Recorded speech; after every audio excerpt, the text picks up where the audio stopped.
negotiating deals. Find me some shit, I'm stunning in this bitch, everything legit. I want me a meal to see just how it. Rebels, ha ha, everything legit with Wise and Pitt. You know it's real if they said it. You are now listening to Rebels Radio with Wise and Pitt. Yes, sir, my boy. Welcome back, man, to another episode. Everything's Legit podcast, man. Coming to you live from Rebels Radio. It's your boy Wise checking in. With your boy Pitt. And this is Everything's Legit. You know how that get. Let's go. Come on, man. You know how we gets down, bro. Mm-hmm. Yeah, man, before we get started, my boy, before we tap in with the culture, how you doing, bro? How's everything with you? I'm good, man. I'm excellent, dog. I ain't got no complaints. No real worries right now. You know, I'm just out here living, bro. How about you? I'm straight, bro. You know, I'm a little better than last week. So, you know, we good. We good right now, man. I'm on a little bit of everything, and it got me feeling all right. So, good, man. Man, it's a lot been going on, especially in the last couple. Man, like seems like 2 days almost. But, bro, where you want to tap in first, there, bro? Where you want to start? Shoot. I know. Well, I don't know how awake you was, but what day was that? Tuesday.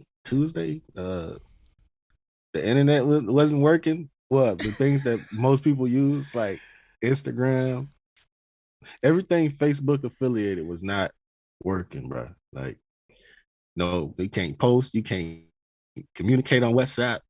Instagram wouldn't let you do nothing. It wouldn't update. And honestly, I'm sitting here thinking, dang, is my Wi-Fi on? Like, you know what I'm saying? There's something wrong with my internet. I even looked at the little app where I pay my internet bill, and it said there's an outage in your area. And I was just like, I chucked it up to that. I was like, all right, it's an outage. I'm gonna just take a nap or something. They'll fix it. Oh, nah. Man. Turns out Facebook and all of its and everything under that umbrella was out for that day for whatever reason. I've seen a lot of conspiracies and lots of thoughts of why it was out, but yeah, I'm not here to speculate on that.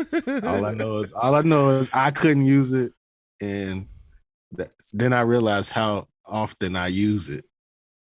When you know Instagram ain't working and you keep going back to Instagram and you seeing the same post pop up from 13, 14 hours ago, and it's telling you could not update.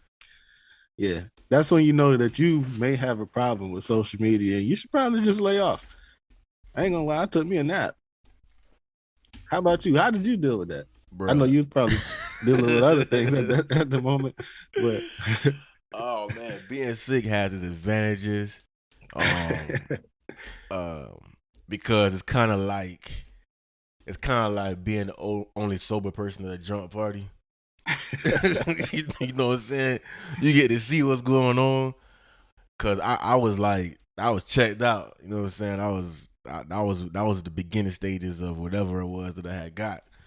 So I was a little bit out of it.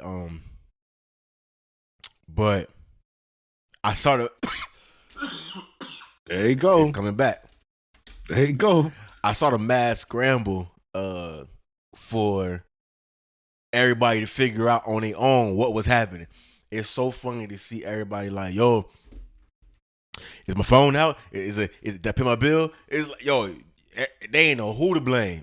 People ain't know who to blame. It was starting on everybody. Yo, first you start blaming yourself, then you start blaming the cell towers. Then you ain't know who to blame. It was so funny to see people panicking because Facebook and Instagram was down. And it's like, it just goes to show you, like, even with all the conspiracy theories, like, it goes to show you how much control these things actually have, you know. Yeah, bro.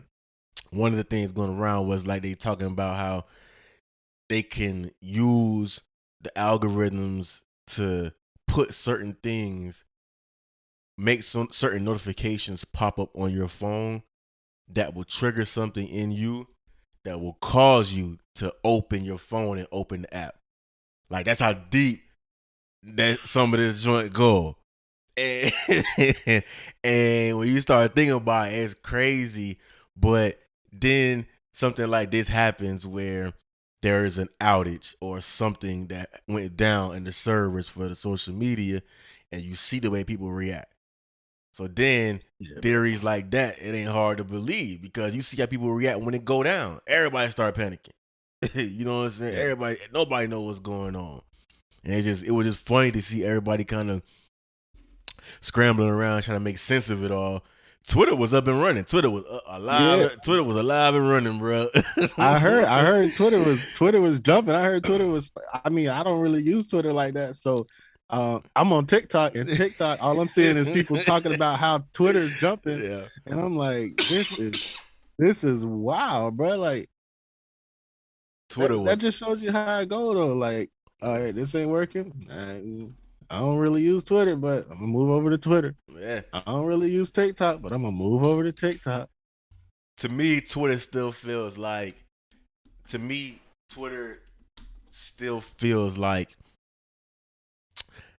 that exclusive club, because not everybody's on it, but if you own it, you've been on it for a while and you understand it, and so you know how to use it. You know what I'm saying? Like Twitter is for communicating, Twitter is my go-to. Yeah, I Promoting stuff like that, Twitter Instagram and Facebook and TikTok, but just to connect and vibe with people, I use Twitter. So when the social media stuff went down and I went on Twitter, everybody who I connect with and follow, everybody, we all just laughing and kicking it like, yo, everybody panicking but it was funny, bro. It's funny to see everybody like try to figure it out, and I'm in the background, I'm sick, and I'm just like, it don't matter to me. I can't even use it right now. Yeah, bro. I've noticed that Twitter is like a constant back and forth interchange of information, whereas everything else is like you kind of get what you look for, you get what you want. And Twitter, you're gonna get whatever. You're gonna get things that you don't want, things that you do want. You're just gonna get it all, and you choose how you wanna move in that crowd.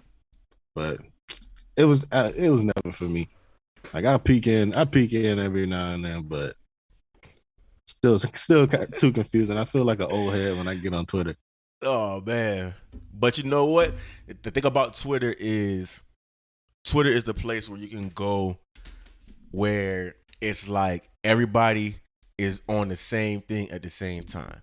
Like for me, the dopest thing about Twitter is when something comes on or something comes out, new music or a new TV show or something like that, or a new movie, a new series, something like that come on or come out, and we all watch at the same time, and we on Twitter commentating about it, going back and forth about it.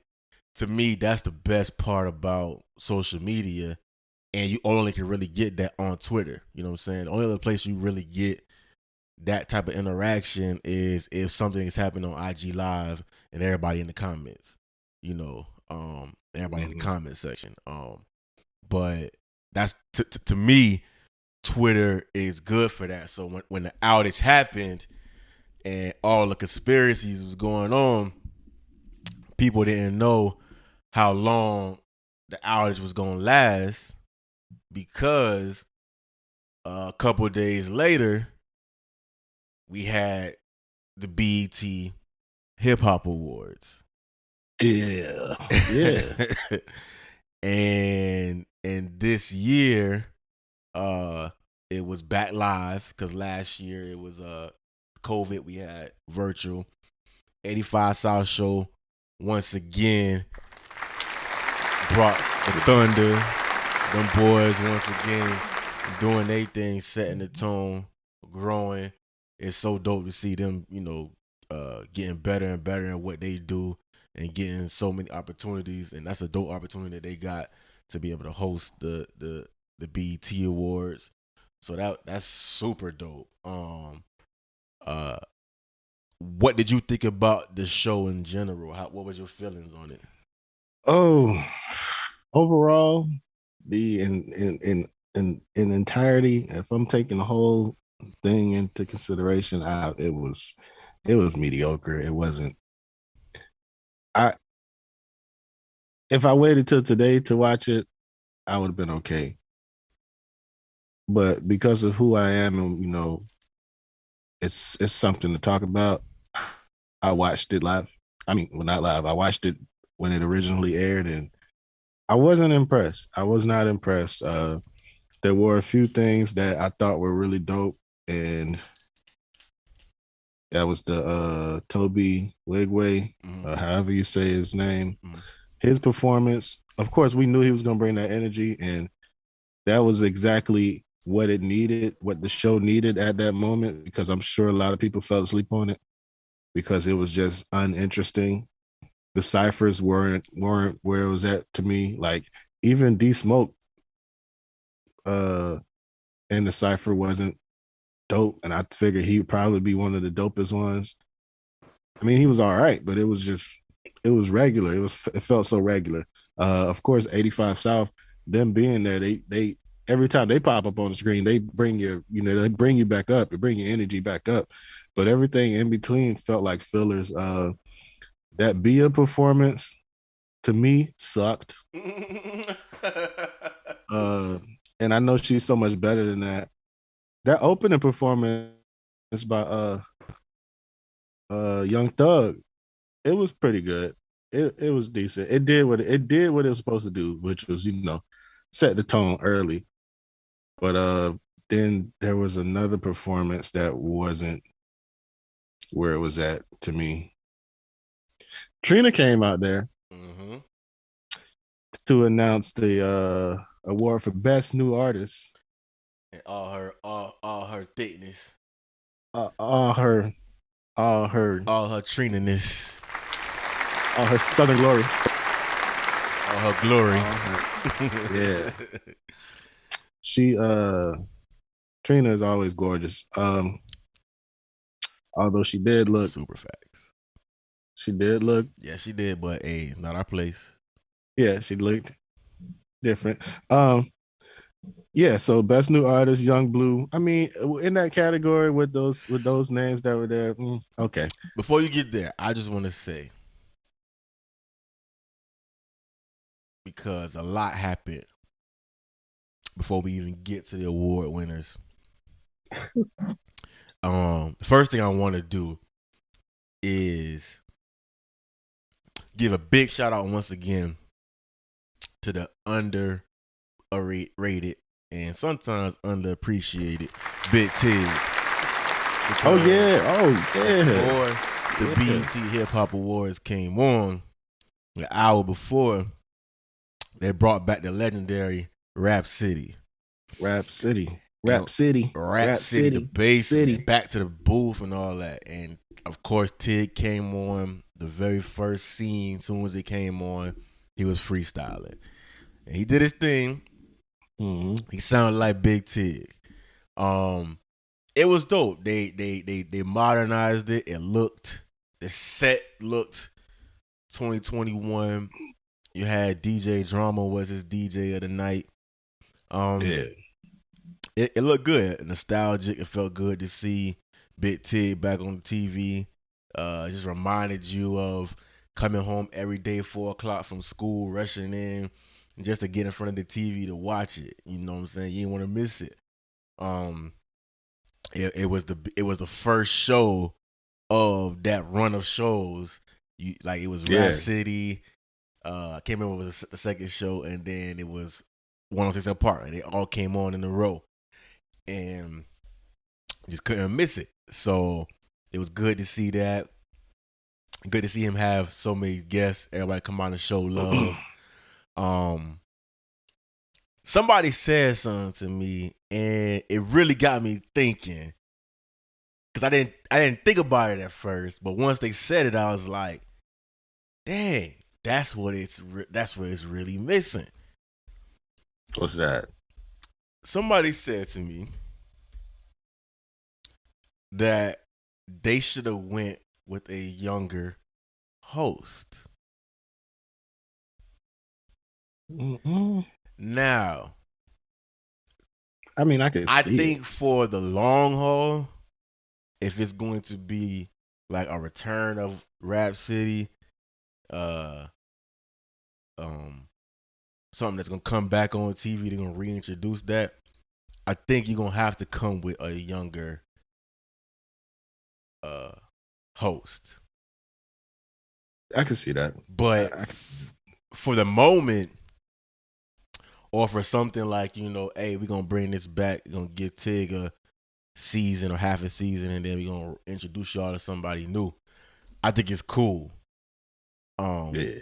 But I do think because the way the music is now, the only reason why I don't have a problem with Tig is because it's not like Tig has been dormant and he just popped back up. He been on the radio in Atlanta, which is the hotbed of hip hop right now. It has been for 15 plus years. And he's been right in the middle of it, right in the city of Atlanta, one of the biggest hip hop radio shows in Atlanta. So he know exactly what's going on right in the middle of the culture. He know what they talking about. He know what's going in. So I didn't have a problem with that. But I do understand when people say, hey, get a younger host. But I thought it was dope. It was cool to see. I loved it. I liked it a lot. And then once that went off, of course the BET Awards came on. 85 South Show, like you mentioned, did their thing, of course. Once again, the opening performance came on. Thug did his thing. I don't know how I feel about Gunna. I like him sometimes. I don't know how I felt about him at the live performance. It was cool. It's Atlanta. You in Atlanta. Yeah. So, of course, you're gonna start with Young Thug. Yeah. And when you got Young Thug, you kind of got Gunna. Yeah, you got kind of got Gunna. Now, I will say, I think Lil Baby probably would have been a better choice. Yeah, I mean, but Lil Baby probably cost a little bit more money. Yeah, and he wasn't even there. Yeah, he wasn't even there. Yeah, but QC was there because they had Lakea there. Yeah, she was there, so QC was represented. But yeah, I'm sure Lil Baby price ain't what it was yesterday. So price went up. Price went up. And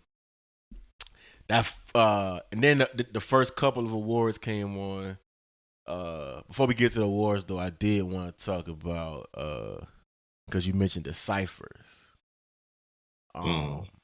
And that first cipher, was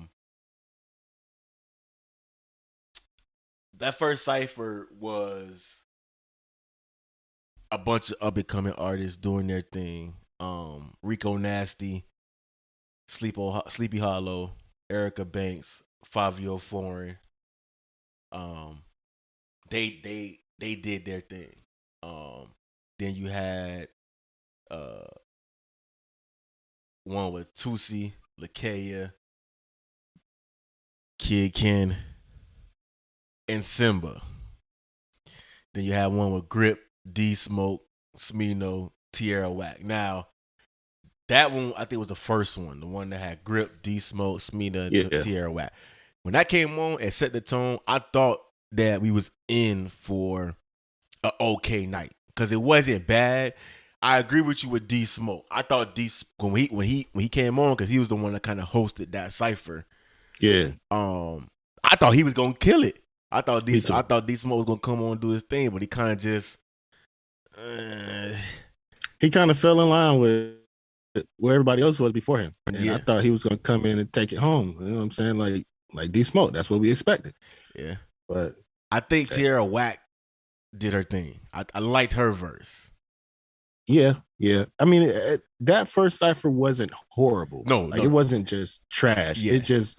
It's just I expected more. Yeah. Especially from the opening cipher. Yeah.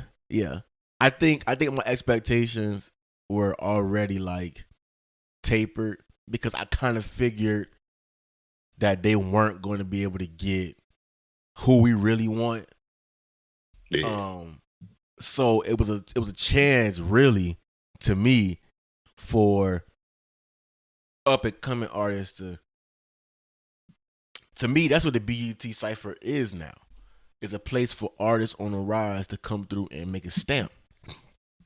The BET Cypher is much like the Double XL freestyle now. Like the BET Cypher is where you go. If you get invited, it's already a thing if you own a BET Cypher. So if you get invited to the BET Cypher, you already viewed as a top tier MC. Right. So you get invited, cool. Now you're up and coming artist. You get invited to BT type of. It's your BT Cypher. It's your opportunity, your time to stamp, cement, plant yourself as I'm one of the top tier MCs of this up and coming class. And to me, this year lacked. Like I don't remember. There's no memorable. I mean, there is a memorable moment, but it ain't memorable. It's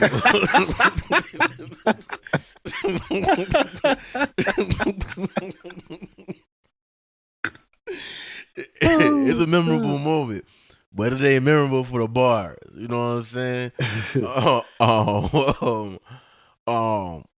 Because like it's certain moments from past BT ciphers that we still remember. We still like I still catch myself every now and then. Hi Rihanna. You know what I'm saying? You know what I'm saying? It's just moments like that we look for in the BT cipher, and we just haven't gotten that this year.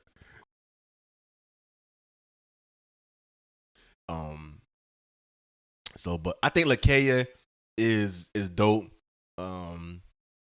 She got a bright future. Yeah. She is dope. I think Tusi is an interesting artist. He can't really freestyle, but he made dope music when it comes to like making dope records. But I think that's one of the areas where BET got to pick up.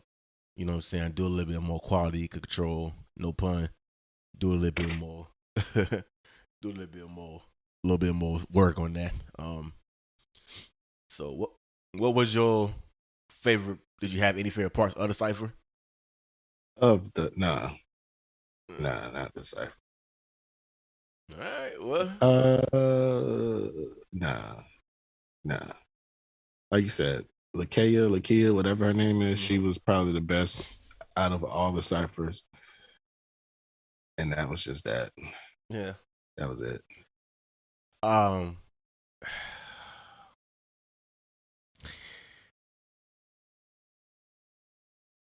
Is hip hop ready for that? Is hip hop ready? Not even ready. That's not even a way to answer that question.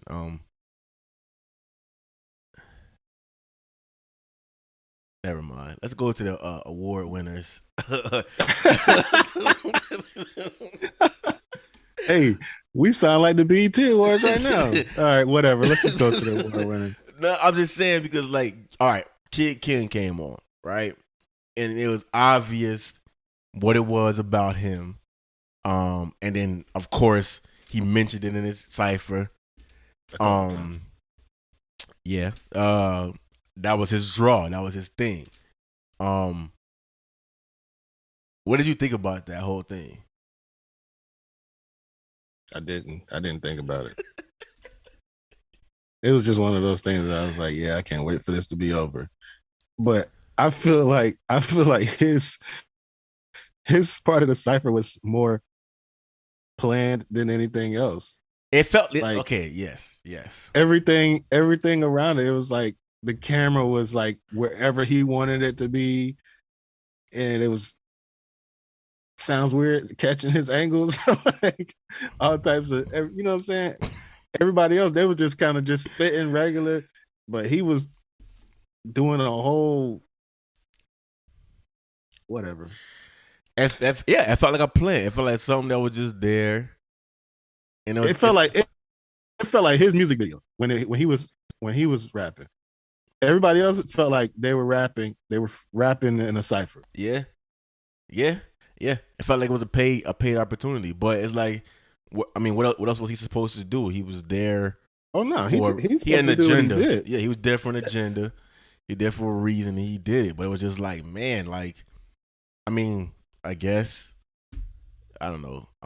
Yeah, I mean, it's just one of those things. You just sitting there, and it's a little awkward, but you're like, yeah, it's a cipher, so it'll be over soon. Yeah, you're right. It'll be over soon. Yeah, man. But we got through that, and then we got down to the award. Wait, and for the record, I mean, I hope the way I'm talking about this doesn't offend anybody. I mean, I really don't care, but don't ask me about his bars because I wasn't listening. I was really just hoping it was him, and that's just that. That's the truth. Sorry. When he popped, I ain't gonna lie. When he came on the screen, I was just hoping that he was gonna rap. Like, I didn't care what else he had going on. I really didn't care. I didn't care until he started rapping. And I realized, he only rapping because of that. You know what I'm saying? Like, it's not like he was rapping. It ain't like he's in love with rap. Okay, that's what it was, right? Like you said, everybody else felt like a cipher. Everybody else felt like, yo, we rappers. We've been doing this. We hungry. We trying to get on. His felt like a music video. His felt like a paid opportunity. His felt like somebody wrote it for him. Yo, get up there, wear this, put this on, look like this, act like this. We're going to make sure the camera's on you, catching all your angles.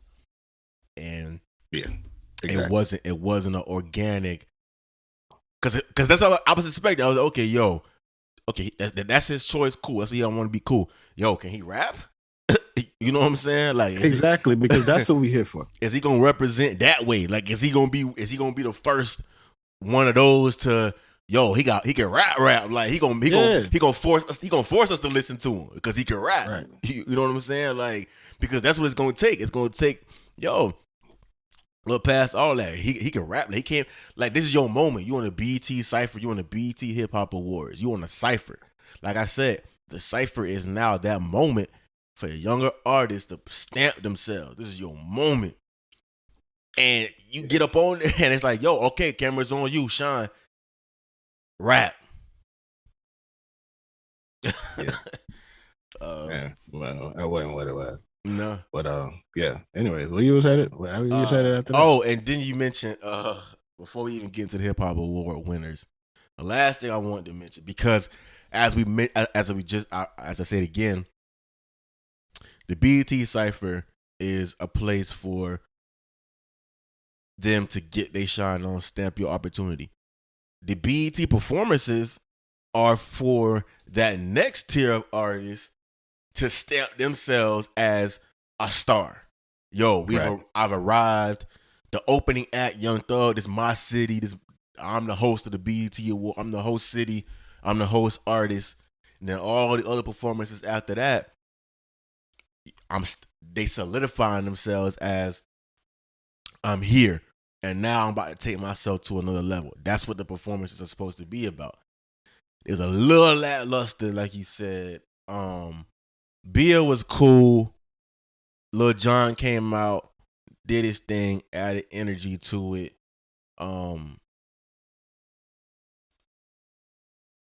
Baby Keem,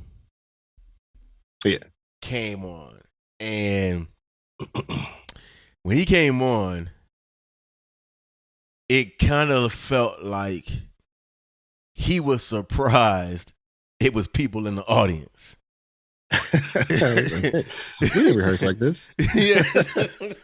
Because it kind of felt like, I don't know, maybe I was the only one that looked at it like that, but it felt like when he was up there, the lights was a little bright, the moment was a little big, and he was just trying to get through his verse. Yeah. Nah, you're right. I felt like he was trying to get through the track. He didn't look comfortable. He didn't command the stage. He didn't command the room. And I also felt like on top of that, he was relying on the the rest of the stuff on stage around, working in his favor. Yeah. Like it's like, okay, I got these guys walking around dancing. I got these flames and all this lights changing. The stage gonna move. I'm gonna float. Yeah. He was relying on that to kind of help him while he's sitting there in the back of his mind praying, let's just get this over. Let's get this. Yeah. It felt like that's what he was saying to himself. It just felt like that. And the way he was moving, he was just kind of like, all right. It just felt like in his head, he was just telling himself, all right, stay in this pocket. If I can stay here, I'm good. I can get through this and I'm out. And it just, and then at the end when he got done and everybody started clapping, it felt like everybody in the room was an artist and they felt for him. Like they felt, dang, like, all right, we artists, we catch it, we get it. We get it. Let's encourage him and keep pushing. That's what it felt like. I can just imagine what Kendrick Lamar probably felt for him, because it was Baby Keem had a little moment before the BET Awards. He dropped a song with Kendrick. He dropped another track that he dropped the mixtape, and everything just seemed to be bubbling.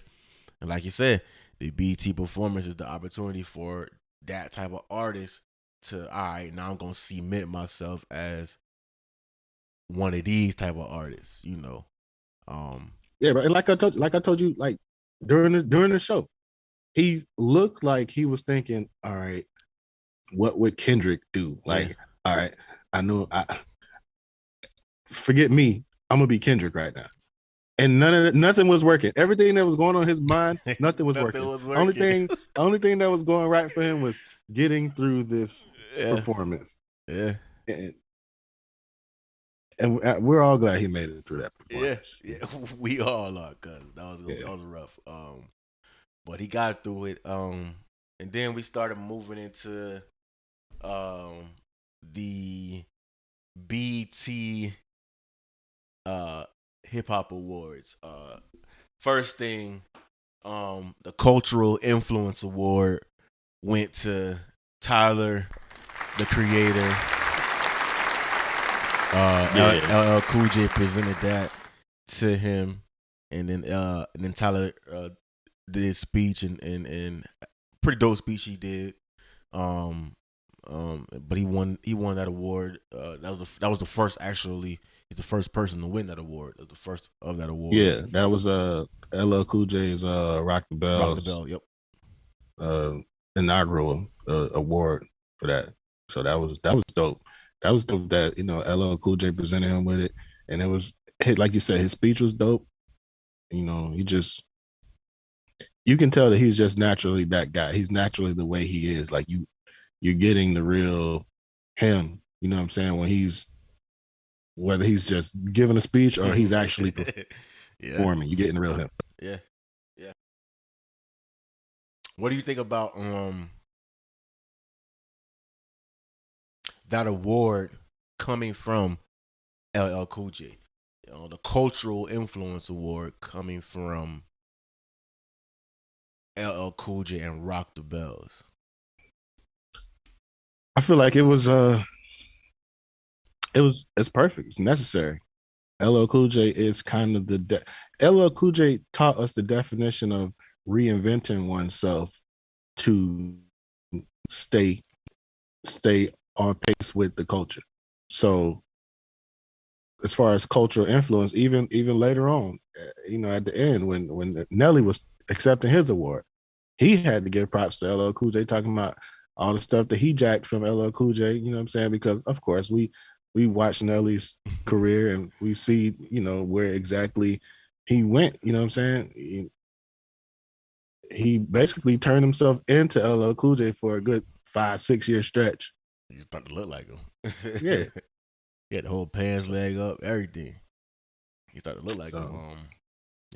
I think you're right. LL Cool J is definitely one of those icons and pillars of the game that we definitely got to respect. And the fact that he created that Rock the Bells platform and is able to share that with the culture all the artists that's involved with it, they get a share in it. It's just dope to see him continue to do that, push that. And I think that's like an independent thing he's doing with that. So it's dope to see that. He had a little moment backstage though. Did you see that moment he had with Jada Chavez? No, I ain't see. She was one of the presenters of the BET Awards, and there's a video floating around backstage. He went back there to take a picture with her. They take a picture, and after the picture is over, they take the picture. As soon as the flash is done, she walks that way. And he's trying to like, yo, nice to meet you. Pleasure to meet you. And her back is already turned. She already walking away. And he kind of like talking to her back. And everybody got like the internet kind of like blew her like, yo, she's being wild, disrespectful. LL Cool J. Who are you? Why you treating him like that?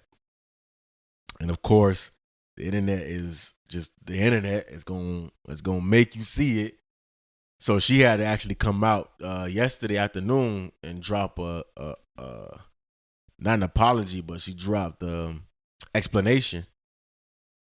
She said that somebody from her PR team told her, "Hey, LL Cool J's outside. Go take a picture with him."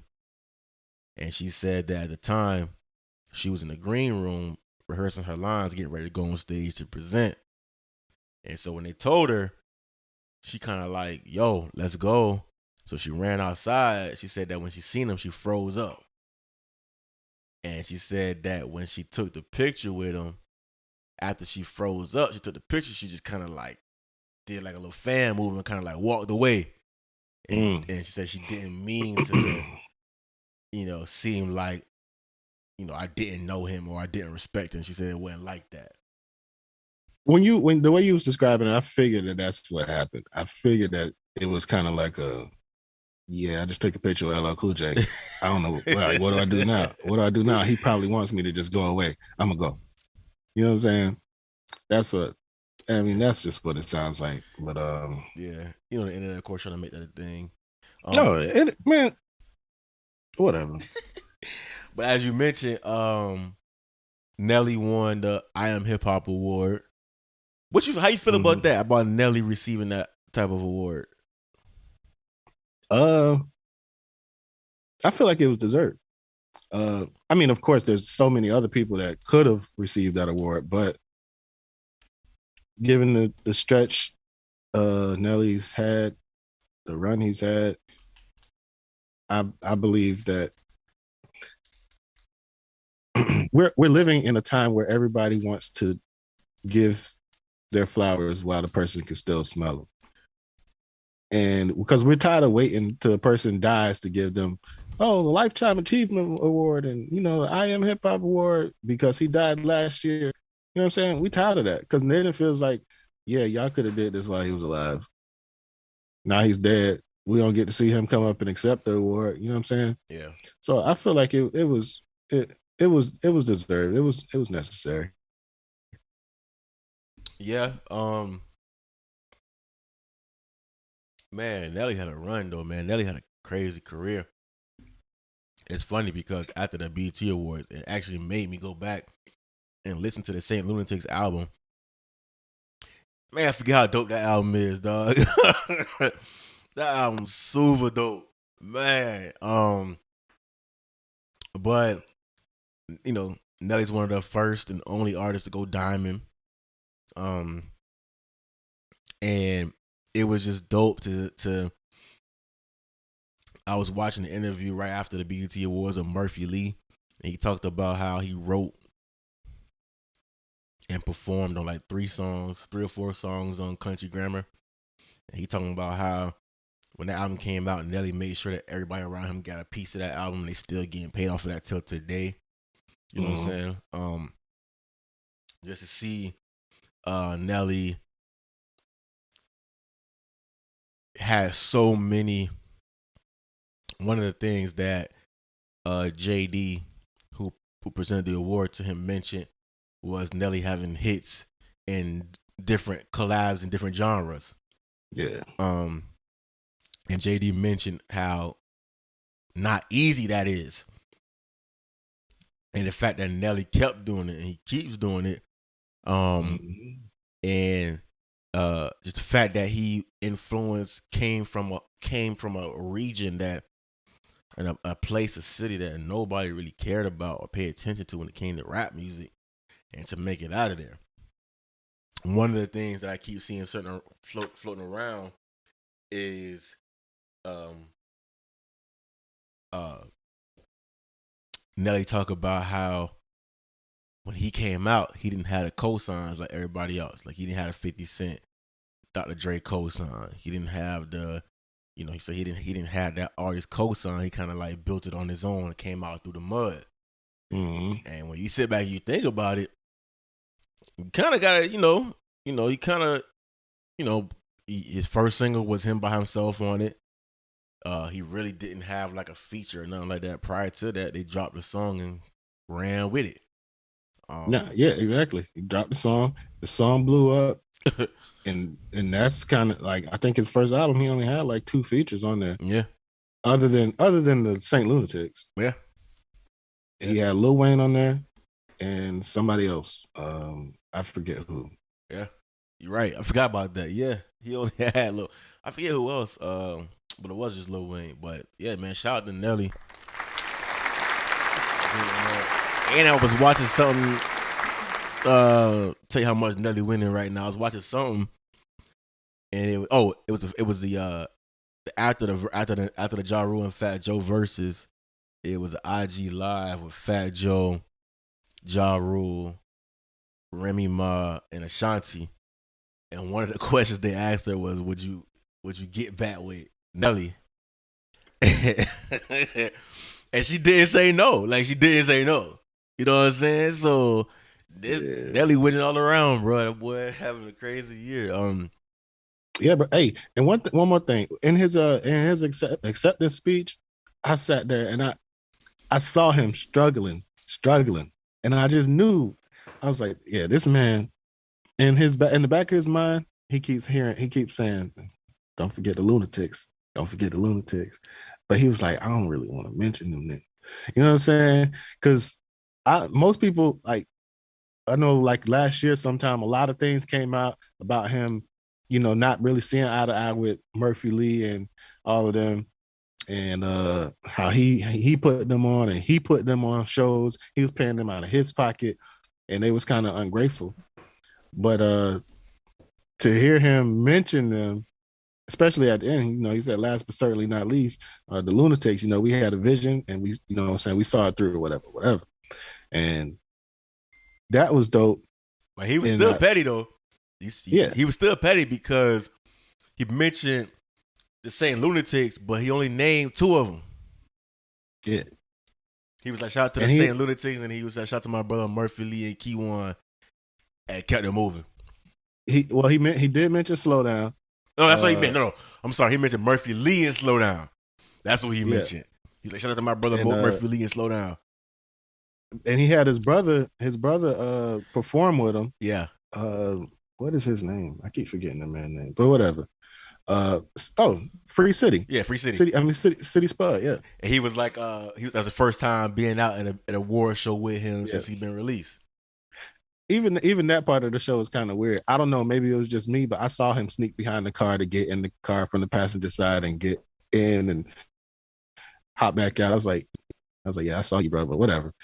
Oh, you talking about when Nelly came out the car? When Nelly was performing, like when Nelly hopped out of the car, he performed like 2 or 3 songs, and then he was getting ready to do the song with City Spud on it. That was from Saint Lunatics album. Yeah, from the Saint Lunatics album, and I saw City Spud go around the car and get inside the car. He was bent down. I saw him go around the car, get in the car. It was a bunch of other stuff happening over that. I was like, yeah, saw you, bro, but whatever. It was dope. It was dope to see Nelly perform. Yeah, it was. He ready to get on tour too. I think he already on tour. Yeah, he just dropped the country album like 2 months ago. Yeah, I heard it's pretty good too. So yeah, I listened to it. It's dope. Oh, you heard it? Yeah. They also had the best international flow. Lil Sims from United Kingdom won that from the UK. They won that. Then they had Impact Track. Impact Track. The winner was Nipsey Hussle and Jay-Z. What It Feel Like. Yeah. That went against Lil Durk, Lil Baby and Kurt Franklin, Meek Mill, Lil Durk, Lil Nas X, Black Thought. Then they had the best featured verse, and that was Jay-Z from the What It Feel Like track. With him and Nipsey Hussle.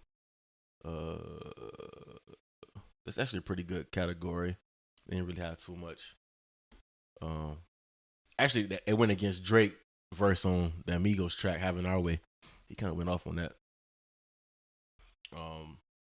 Hustler of the Year. Cardi B, Drake, Lil Baby, Megan Thee Stallion, Sweetie, Young Blue. And Saweetie won that one.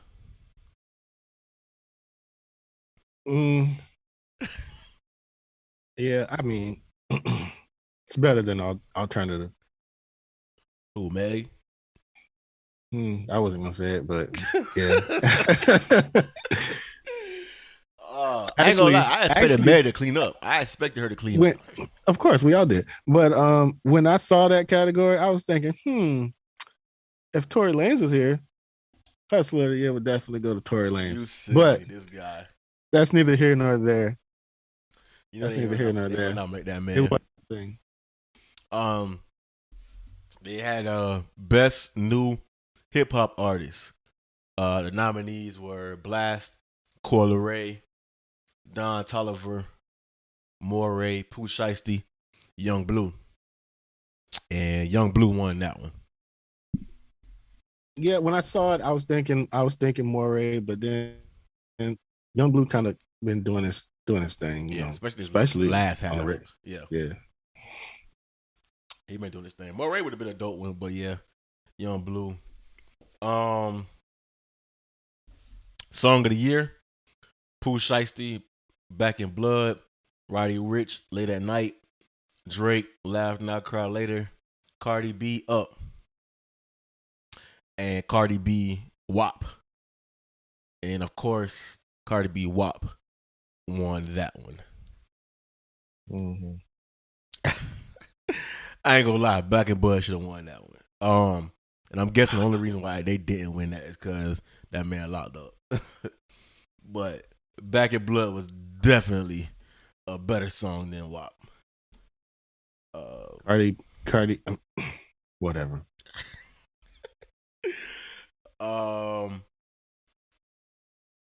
Producer of the Year, Khaled, Hit Boy, Metro Boomin, Mustard, Alchemist, Tyler the Creator, and Hit Boy won that one. As he should.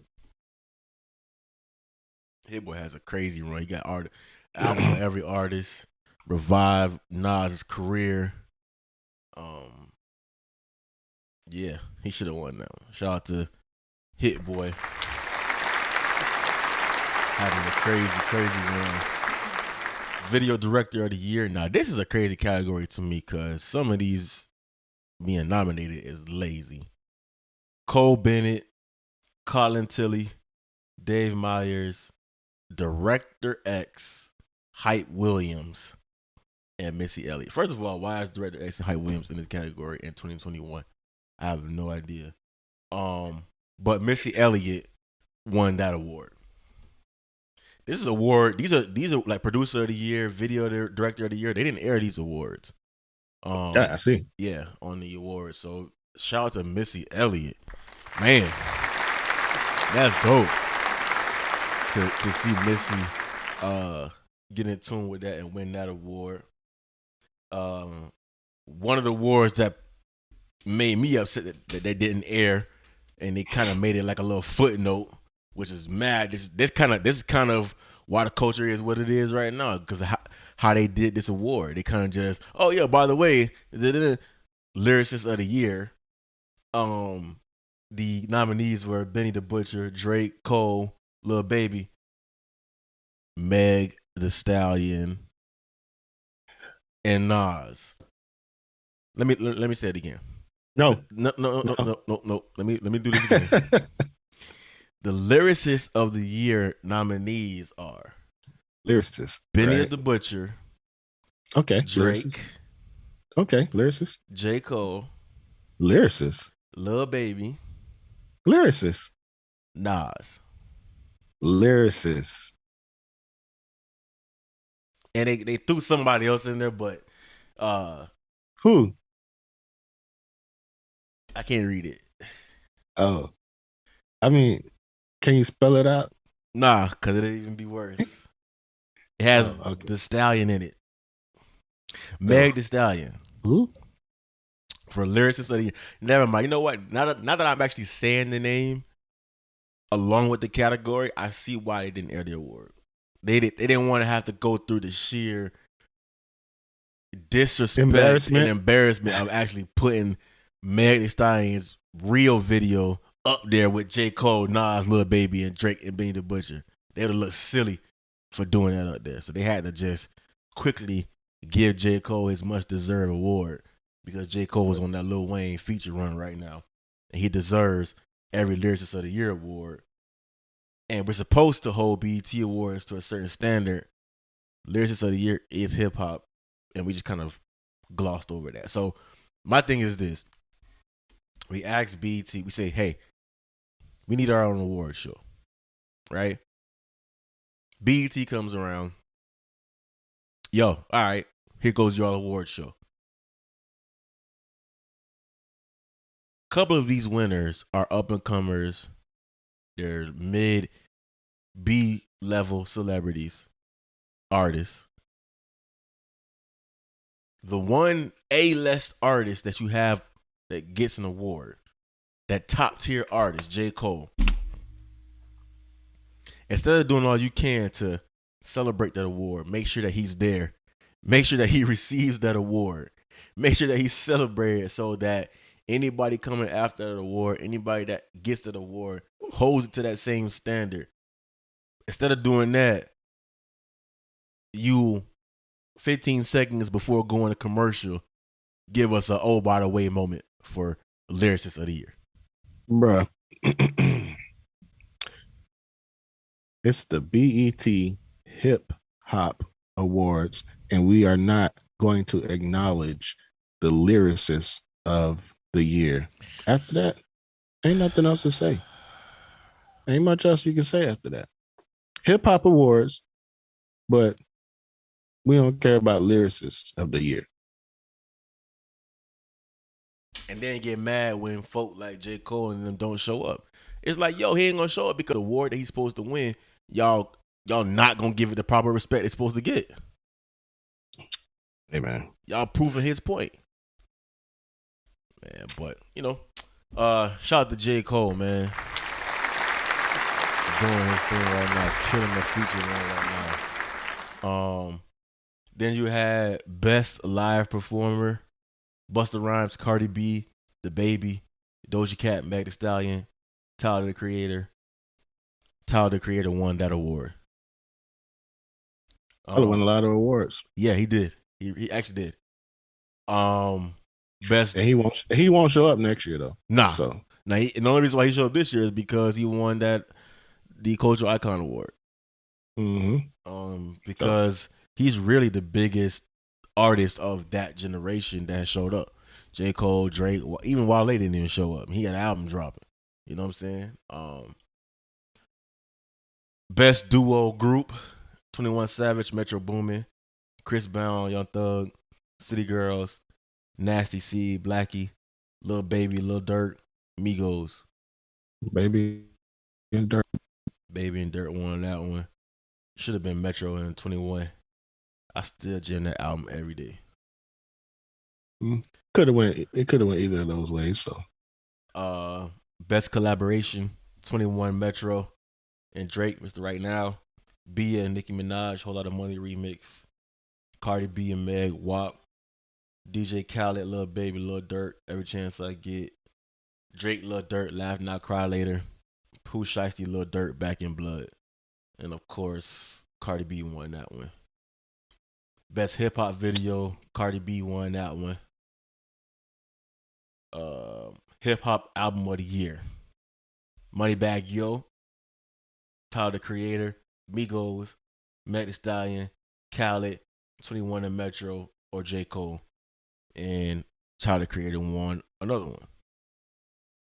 You know, it's interesting. I feel like, first of all, the BET Awards was doing two things. It was working in multiple directions, but there's an agenda here. First of all, we ain't rocking with DJ Khaled. First of all, they do not. They not rocking with Khaled at all. And then that was kind of like closer to the end of the show when they announced that award, and then to give it to Tyler, knowing the history that Tyler and Khaled got, you know, as far as they little beat, that was petty. Yeah. That was, you know what I'm saying? So that was kind of one of those things, bro. But hey, it is what it is, man. It's BET Hip Hop Awards. What can you do? Yeah, I guess now we wait for the BET. What is next? Soul Train Awards is next, and then after that, it's the BET Awards. Yeah. So, and the last award was Hip Hop Artist of the Year. Cardi, Drake, Cole, Lil Baby, Meg, or Tyler, and Lil Baby won that one. Overall, the whole night was just disappointing. And me watching the mediocrity, all I could do in my mind was think. I mean, because I'm a homer. All I think about is when I think music, first thing I think about is Broward, and you know the music that comes out of Broward. And I was thinking, dang, we had some Broward artists on here. Like, first of all, like what? Well, if we was to do something where it was like, all right, because really we like halfway through the year, right? So right. It's like a good way to shine light, check on, give respect, give big ups to the ones that's been putting in the work, you know, this far. So if we was do something like this, what would you like? What categories would you like? Album of the year. That would be a good one, especially with the year Broward has had. That would be a good one. I'm talking. These guys are. Who would you put on the album of the year for Broward? Ooh, that's good. We can go back to the earliest I remember is probably in April. That'd be Love for Sale, Nova King Classic. I remember Neighborhood Poetry, FCG Heen.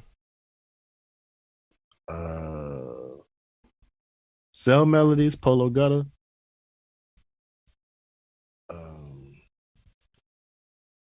Great Goldwire. Before It's Too Late, Gregor Goldwire. I cannot forget that. Like, because that project, I spent the hell out of that project. Heartless, J Hit Up, and the most recent memory, The Honesty Effect by Classic from last week. Who would you get album of the year to so far? So far, I would probably give that award to Gregory Goldwire, Before It's Too Late. Just because of all of the visible all the visible what's the word I'm looking for?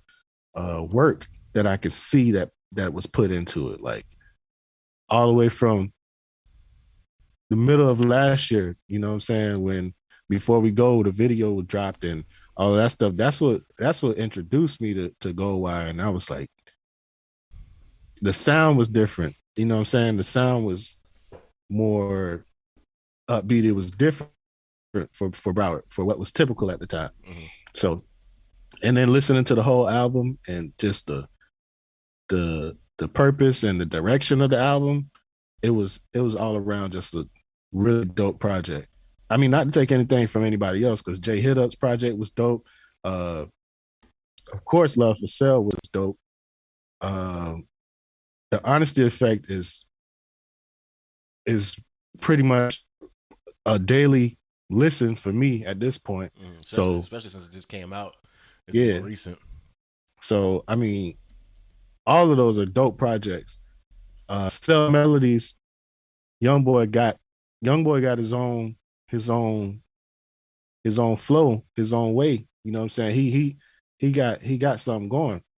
But right now, as of right now, I would give that album of the year to Gregory Goldwire before it's too late. And Goldwire had a couple good features on there.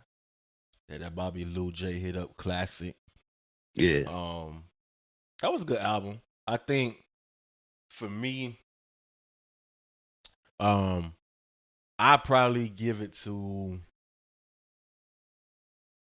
if I'm just going based off of just strictly sound, I probably go Polo Gutter Cell Melodies.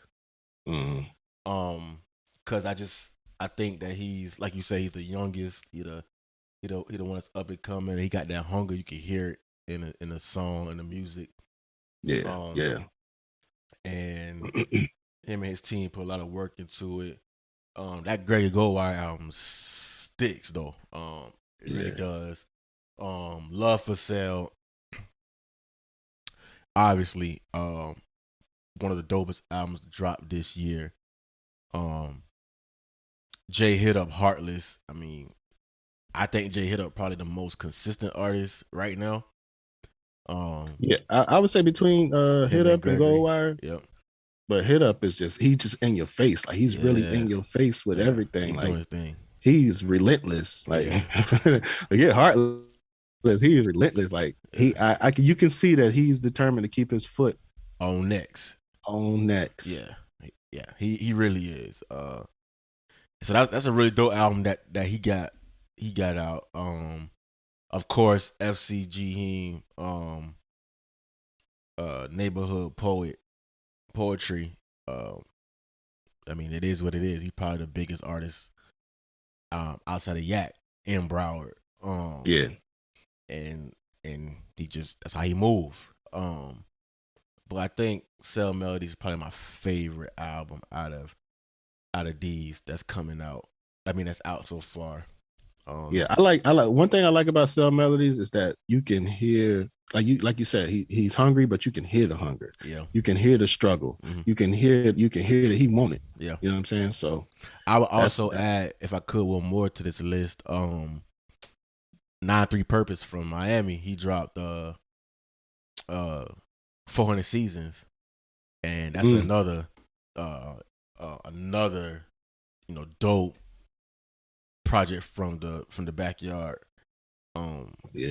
That came out this year. A lot of dope work, bro. That's a dope category album of the year. If we was to do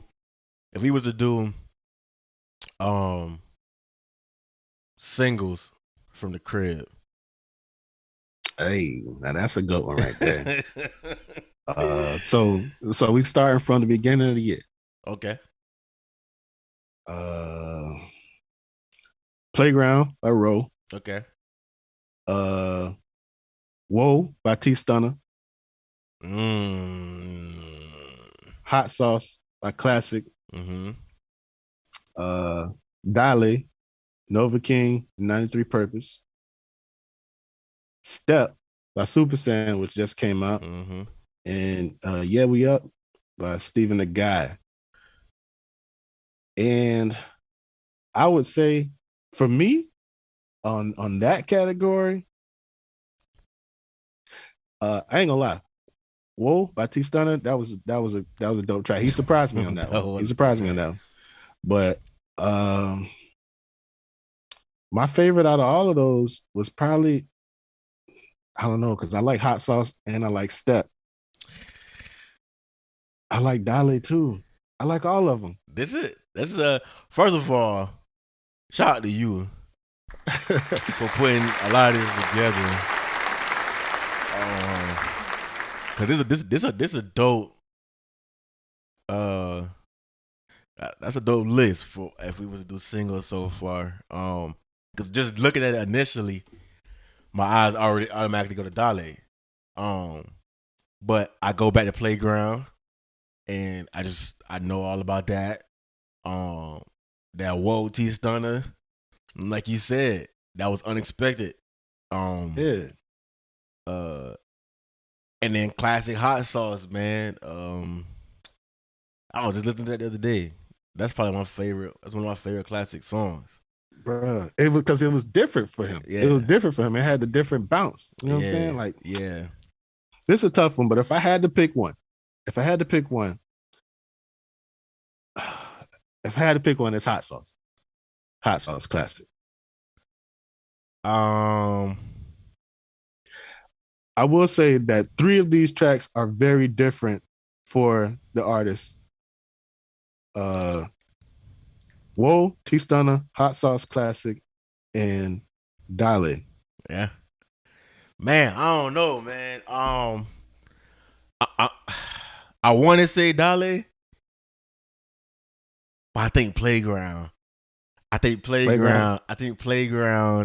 was real. Ro was real smooth on that one.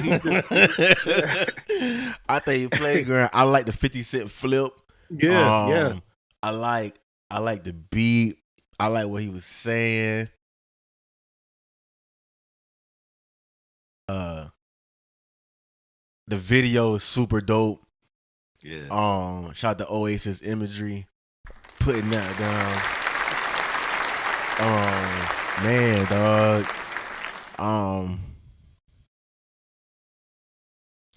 I kind of want to see the Yeah We Up video. Because he hasn't dropped it yet. It's supposed to be coming.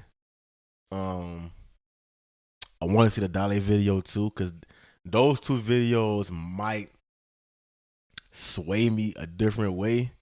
Because I like both of those songs. But Playground is the complete package. It's everything. It got the visual already. Yeah, it's everything right Yeah. now. That's what I gotta go with. I gotta go with Dale. I mean, not Dale. I gotta go Playground. By Ro. Okay. I see what you're saying there though. That's a good category, man. That's a really good category. Man, if we were to do new artist of the year, New artist, and I'm pretty sure there was some that I didn't get to on here. I'm really, used to what I'm used to. Mm-hmm. So, it takes some reaching for me to go find something new. But Polo Gutter, Day, how you say it? Day. Day, Mm. and Kamikaze. Hey, You got Lil Cricks too. Lil Cricks. Oh yeah. That cheeky I'm freestyle. following it, man. Yeah, that cheeky.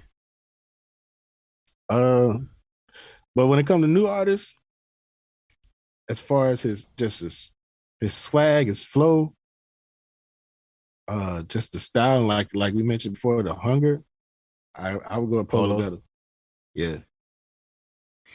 And Man, dog. Close second would be Kamikaze, just because she got just like the cover of her new project, she got so many different ways that she can bring it. You know what I'm saying? It's like so many different personalities.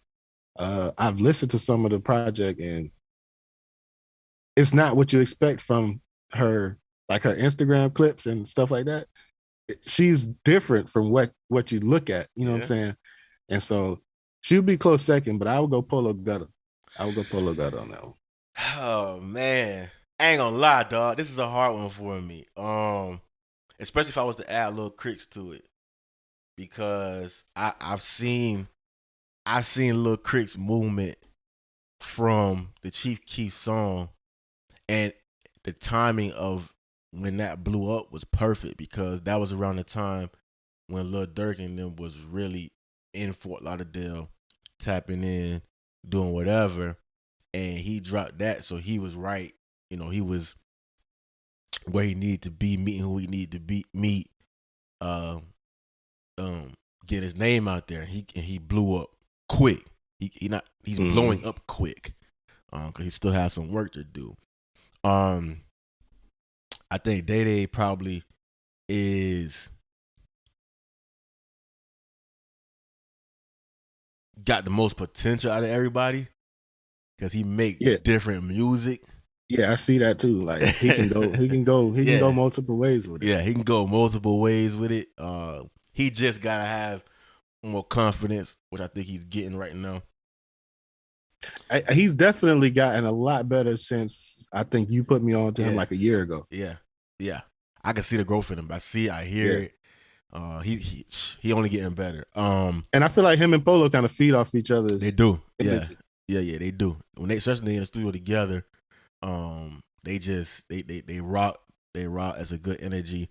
Polo is probably like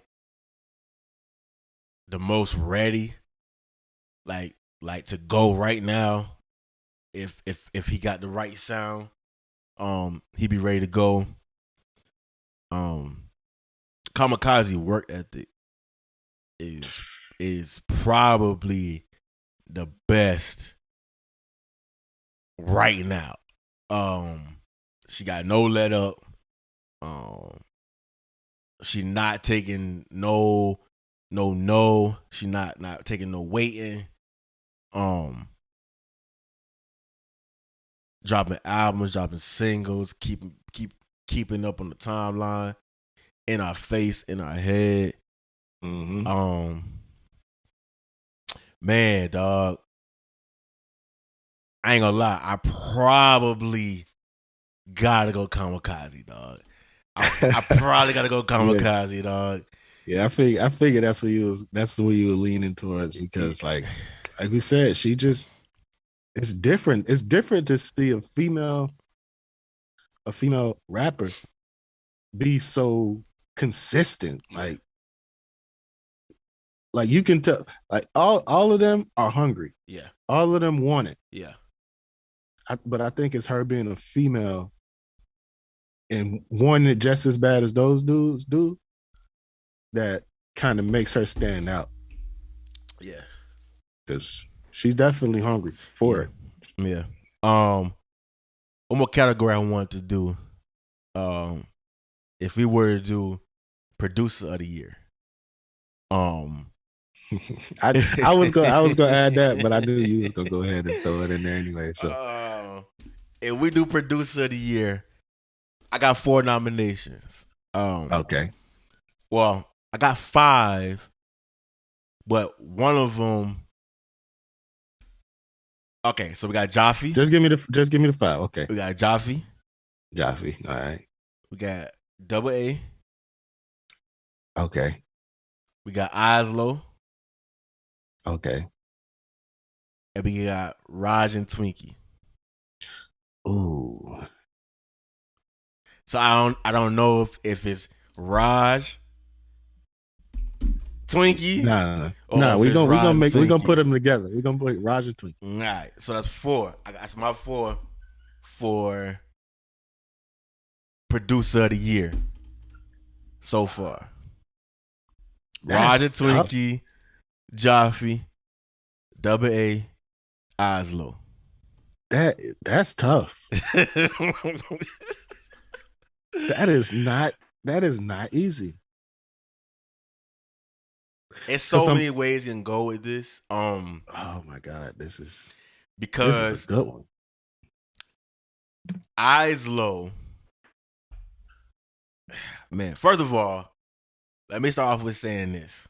All 40s are super dope. Like, all 4 of them are pretty much the sound of our city. And they're super dope. And they're all doing legendary things for the city. Yeah. Oslo is just different. Oslo is just different. He's working his sound. His sound is bigger than Broward. And it's clear because he just got a couple plaques from the tracks he did with King Von. You know what I'm saying? He got a couple tracks. He got a couple plaques for the tracks that he did with YMW Melly. And then of course he could turn right around and do a song with FCG Heem, do a song with Ro. You know what I'm saying? And still keep that same flavor, that same Broward flavor. Then you got Double A. Yeah, I that's where I was headed. Double A is, oh man, Double A A monster. different, dog. Yeah. Whenever you hear, this is the sound, Yeah, you know it's likely a hit. yeah. He worked with Kodak. He gave Kodak his sound. Gave NBA YoungBoy his sound. He's It's different. It's a whole street vibe to it. Like it's real. like cinematic street. It's like Yeah. it's like cinematic street. It's weird, dude. It's then you got Jaffe, who, man, Jaffe is like the Allen Iverson of Broward producers. Okay, yeah, I see it. Heart, you look at him and you're like, all right, to take him down, it's gonna take a lot. Yeah. And he just and then once the ball go up and them lights is off and that beat come on, you realize, yo, this is probably the best producer I've ever worked with. Yeah. And he is the sound of Broward. Like Jaffe is the sound of Broward. Like like I feel like Jaffe is like this. When you say like the sound of Broward, I feel like he's like the sound of like kind of like the heart of Broward. Like, you know what I'm saying? Like that. Like anybody is gonna be like, yeah, I like that beat. Let me get that beat. You know what I'm saying? Who's that? Let me get that beat. Like, and he's so flexible with it. Like, yeah, because he'll go to the street and then turn right around and do an R&B joint with B. Smith. Yeah, exactly. And then turn right around and do a ballad with Savannah. You know what I'm saying? So, like, and then of course you got Rod and Twinkie. Like, I mean, bro, first of all, that's a superstar lineup right there. Like Rod and Twinkie. First of all, Rod and Twinkie that's the best duo in the game. Like right now, like Rod and Twinkie probably got the best sound, best duo. They probably got my favorite tag. I love that little Rods and Twinkie tag. Oh man, dude, like you said, all-star lineup, bro.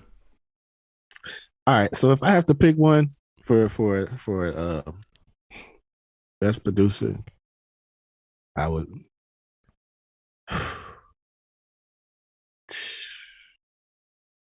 I'd probably go with Jaffe. Ooh, yeah, I'd probably go with Jaffe. Really? I love the sounds from all of the other ones. And I feel like we mentioned, Double A, Eyes Low, they solidified their spot. But I feel like my biggest thing is I'm a big fan of people who stay hungry. And I feel like Jaffe's always gonna be. He's always gonna be hungry. No matter what, he's gonna stay hungry. That's what I like. You making me rethink mine. Because I see what you're saying. He do got that dog in him. Yeah. Man, dog. I don't know. I don't know, man. Dude. I'm leaning towards Oslo. But Jaffe do got that. Jaffe got that hunger. He got that dog. That versatility. Man, yeah. I think I'm gonna go Joffy too. I was gonna go Oslo because Oslo been placking up all year. Oslo been placking up. Oslo been placking up. Double A been placking up too. Actually, Double A just got a couple plaques the other day.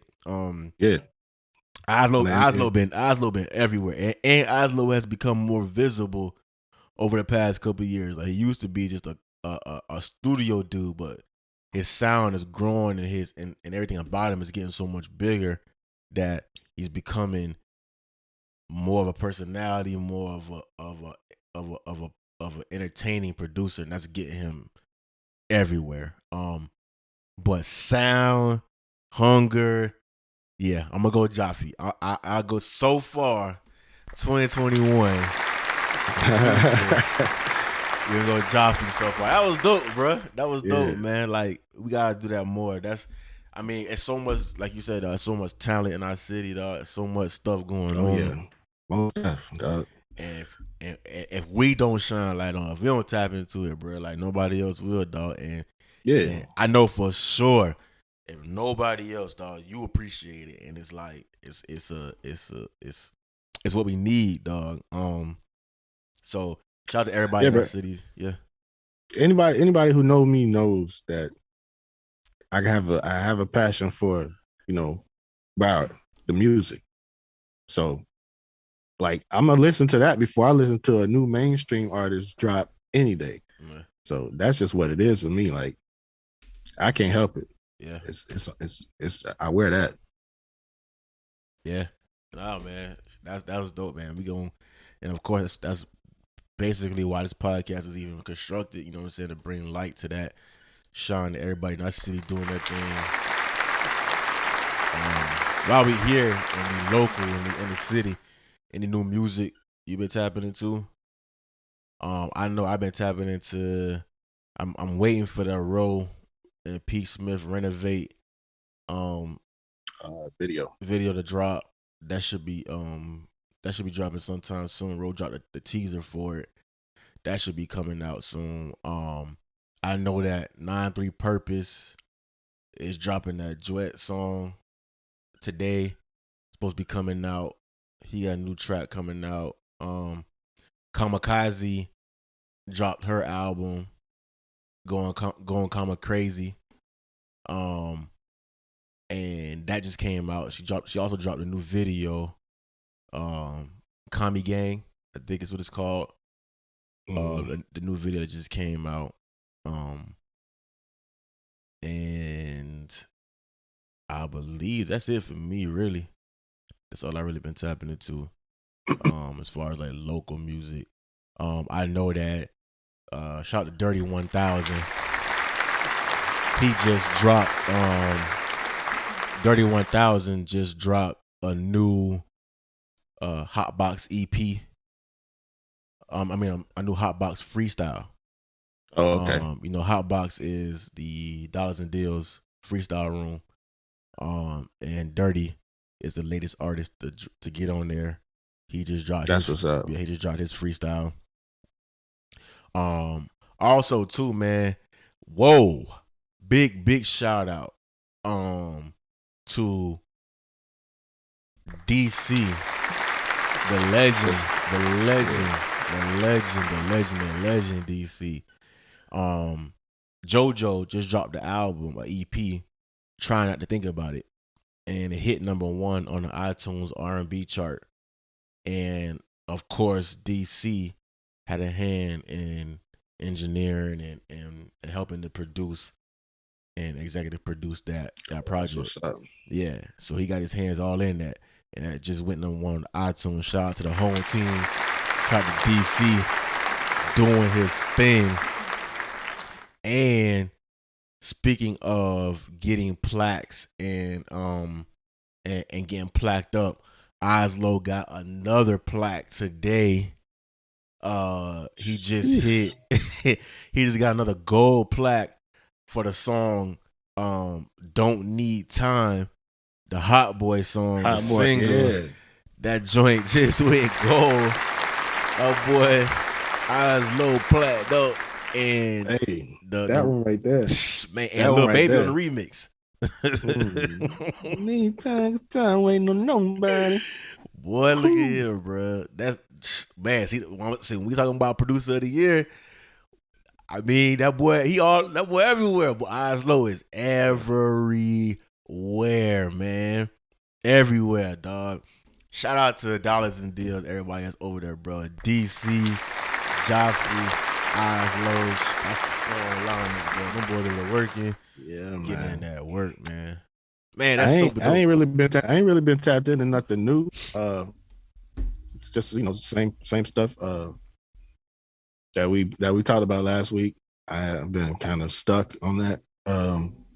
One thing that I did see last week, or in between, I think right after we finished recording last week, is Opalaka Goon Briscoe. Oh yeah, just welcoming his first baby girl. Yeah, I seen that. So congratulations on that. We're gonna see a different Briscoe now.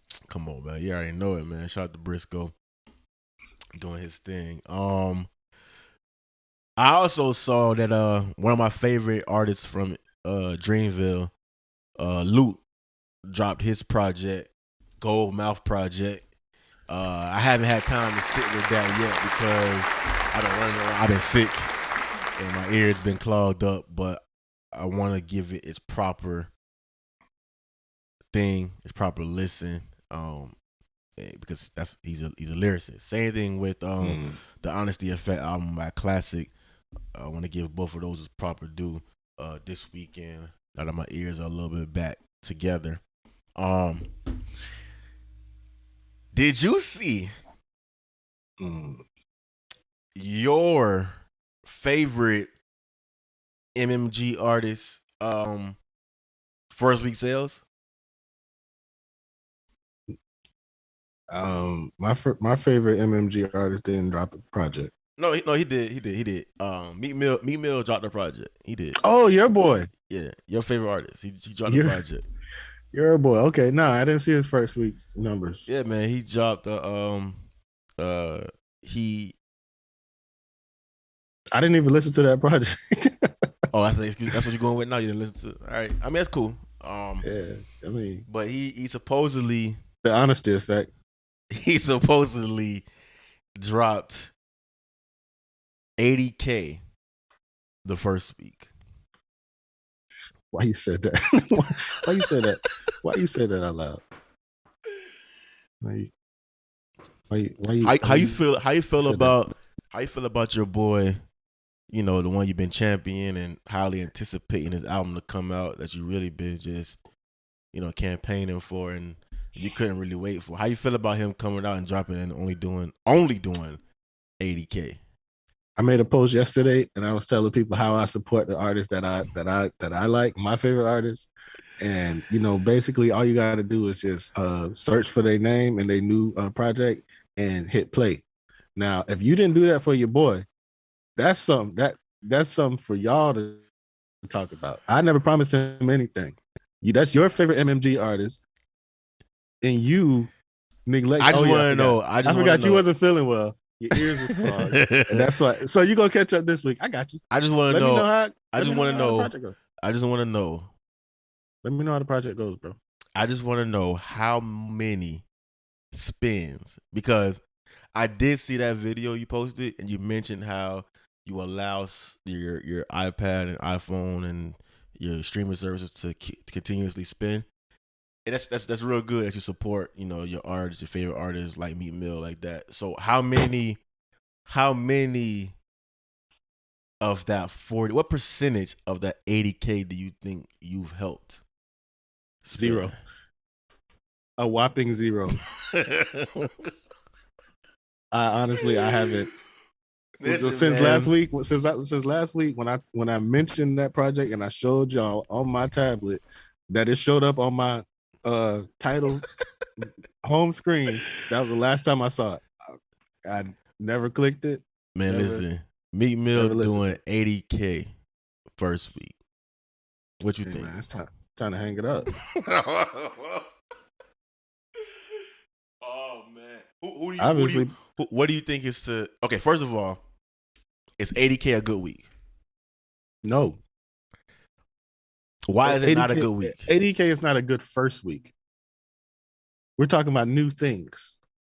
If you're doing something, if you're dropping new music, people should want to hear it. It's new. So they've never heard it before. How many? What's Meek's average? What should he do first? What should he? What should he do? What, bro? I don't even know. I don't even know what Meek's fan base is like anymore. Like I don't know, bro. I don't know. I can't call it, dog. Like I think part of the problem is Meek Mill doesn't know who Meek Mill is. Between him constantly following behind Lil Baby and Lil Durk now, between him being online fighting with academics, between him being caught up with Robert Kraft and bragging about hanging with billionaires and all that, between trying to be a police reform advocate, but then you turn around and threatening gang violence to academics online. He just doesn't know where he is and who he is. So it comes out in his presentation, it comes out in his energy, and I'm pretty sure it probably comes out in his music. And so with that, we ain't trying to hear that. Like nobody ain't going for that, man. Like it's like, bro, like it comes a time where the antics will overshadow the music, and now we just checked out of you. Yeah, I think that's exactly what it is. Like, and I even saw something somewhere. It was like, this could be his best. This could be. I kept seeing that Meek Mill's best intro ever. I'm like, hold on. Intro. We talking about the intro? That's like Alan Iverson. We talking about practice? Like this is just intro. Like this is okay. If your intro wasn't good enough to get people to listen to the rest of your project, then it wasn't. You should have just dropped the intro. Yeah. Anyway, so Meek gonna have to go back to the drawing board. He gonna have to reinvent. He got some work to do. That's all. Hey, now he's been all the stories and stuff and the rumors is floating around and the issues that he's been having with Ross. He's trying to get off the label. All right. Like you on your own now, bro. What's up? What you gonna do? That 80K ain't gonna fly when you on your own. You know what I'm saying? So hey man. We gonna see, man. Before we get up out of here, the last thing I wanted to tap into was really something that you brought to my mind. And so I really wanted to go to you first to get your thoughts on it.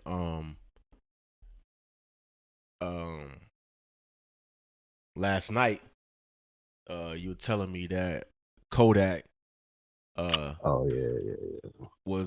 on the IG or on his social medias, and he was saying a couple things that had people going, had a lot of people worrying, and then he deactivated all his accounts. So what was going on with that? Yeah, basically Kodak was on Twitter, and he was just saying that he's in his room crying, and he feel like killing himself. He's depressed. He's lonely. Nobody, nobody cares about him, and just going through some emotions. But anytime mental health is involved, or you start mentioning depression and loneliness, and especially suicide, that's when people get concerned. And then he deactivated, I think he deactivated his Twitter and his Instagram. And then I saw people like Showtime saying, "Oh, I need to get back to Broward. I need to go spend time with my round." And I seen Psycho Bob post, saying, "Nobody love you. I love you." To me, I think he want Jack Boy.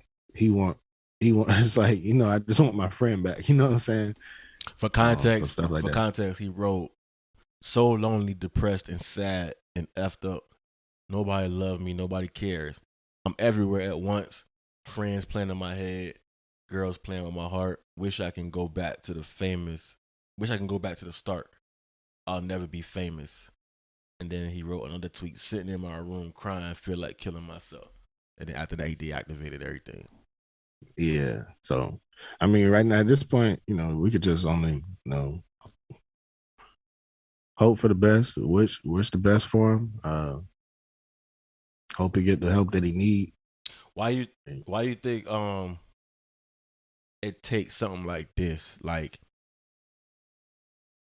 for instance, you see Showtime say I need to get back to Broward, get back around my round. What was happening in between time? Why weren't you looking out? And if, I don't want to. I'm not blaming Showtime. I'm just asking a question. Where was this? Where was people at? Where was anybody? Not even just Showtime. Where was anybody at? Because I asked because right before these, the reason why to me this is all interesting is because Academics just dropped a couple clips from the interview that he has with Kodak. And in that interview, Kodak just looked a little, like he was a little bit. And so it's like, and then on top of that, a couple weeks ago, it was rumored that he was headed back to rehab. So it's like, where was everybody at while it was building up to this point? I mean, that's an excellent question. I don't have the answer for that. But what it seems like is Kodak has gotten back in touch with the streets, the Broward underworld, and that's probably not a safe place for a person with his kind of reach, his kind of his kind of money. And while everybody else is still out grinding, they got to keep moving, they got to keep grinding to keep the money coming in. I think he's given himself too much idle time to dabble in too many things again, instead of remaining focused and staying busy with work. He's just giving himself too much idle time, and I think that's one of his biggest issues right now. Yeah. And then I saw Academics on one of his recent videos last night mentioned how even he was trying to reach out to Kodak and figure out what was going on. But even with something like that, when you hear that, like, my mind didn't go to, Act trying to help. My mind went to Act just trying to get information. And so when you see something like that and you hear it, like, is that truly helping? You know what I'm saying? Like, you hear Kodak, and you see Kodak tweet things like this about nobody loves him, nobody cares for him. And then you have somebody like Academics calling you where he's only calling you for something other than caring about you. Yeah. How does that make you feel? How does that make this any better? You know what I'm saying? It doesn't. We all know what Ack is around for. Yeah. He gonna do what he do, but hopefully, like you said, hopefully, get some help. He get the attention and the help that he need. Cause like we mentioned before, when Yak is doing good, everybody doing good. You know what I'm saying? He will moves the city. Everybody comes through and they listen. When he's shining, he brings a light to everybody and everything that's going on down here, man. So hopefully he gets some help soon from somebody. Man, crazy. So just looking up through here, trying to see if it's anything that we missed. I see that Grand Theft Auto released a new trailer video for GTA 6. Oh yeah? Yeah. They don't finish milking GTA 5? Oh, I'm sorry. It's not even for GTA 6. It's for the Grand Theft Auto remaster that they're dropping. So they dropping I guess like the 3 best so far, and they gonna remaster them and drop them in a trilogy. So they dropped the trailer video for that. Got everybody excited. Just trying to make sure there ain't nothing else that we missing. Oh, Dave Chappelle just dropped a new special. I need to watch that. I've been hearing. I watched some of it. I ain't finished it. I got to go back. Yeah, I've been hearing up and down. You know, I've been hearing mixed reviews about it, but that's pretty much what you get with Dave Chappelle. Yeah, because you gotta know how to distinguish what's serious. Yeah. Because a lot of his jokes, it'd be like dry. He don't laugh through it, so you gotta catch it. yeah. So it's I noticed a few of those moments where I was like, wow, that it's like you notice it and you're like, yeah. Now the climate of the world is like you hear things and you're like, dang, that's funny, but it's gonna be a problem later. Yeah. So I think he know that too when he do that. I think he know that. Yeah, of course he does. That's funny. Some other good thing that started is NBA preseason. Thank you, goodness, man. Yeah, NBA preseason is back. We ain't gotta watch this terrible product on the football field. Shout out to NBA coming through and saving everything. They just dropped. I just seen that NBA 75 anniversary video. That joint got me hyped. I seen that and I didn't watch it. I scrolled past it. I was ready to play after that. That just had me hyped. I was ready to play. I ain't even gonna lie to you. Shout out to the NBA. They get it. They get it. That video had me ready to go play. It was dope. Even had the whole moment with Kobe and yeah, it was a dope video, bro. Shout out to the NBA 75 years. Doing their thing. And WNBA is also in the NBA playoffs. I was watching the Chicago Sky and Candace Parker do work. She's back healthy. Got the Chicago Sky rolling. In the finals. Yeah, they're in the finals. Yep, they rolling. Shout out to them. Putting in super work. I believe, sir, that is all we have for this week. Man, another dope episode, man. Yes, sir. Man, another dope week. Appreciate you tapping in, man. Like, subscribe, share, follow us everywhere on Instagram, Everything's Legit Podcast. On TikTok, Everything's Legit Pod.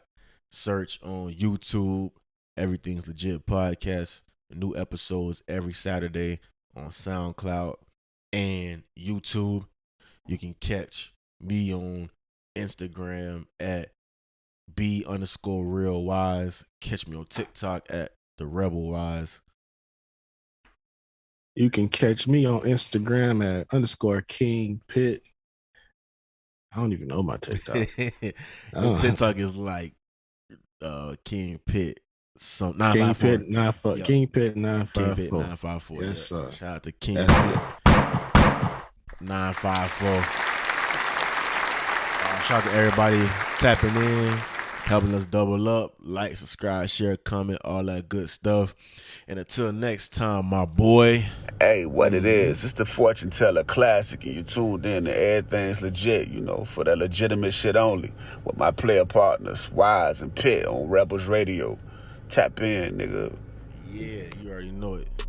Yes, sir. Like what you thought? I was just sitting back and not rapping, nigga. You think niggas ain't getting better? Like what you said? I want me a meal to see just how it feel. Ain't worried about no bills, negotiating deals. Find me some shit. I'm stunning in this bitch. Stunning in this bitch. Everything legit. I want me a meal to see just how it feel. Ain't worried about no bills, negotiating deals. Find me some shit. I'm stunning in this bitch. I'm stunning in this bitch. Everything legit. Hey, I'm about biz. Money where my mouth is. Spliffy where my mouth is. Smelling like ounces, but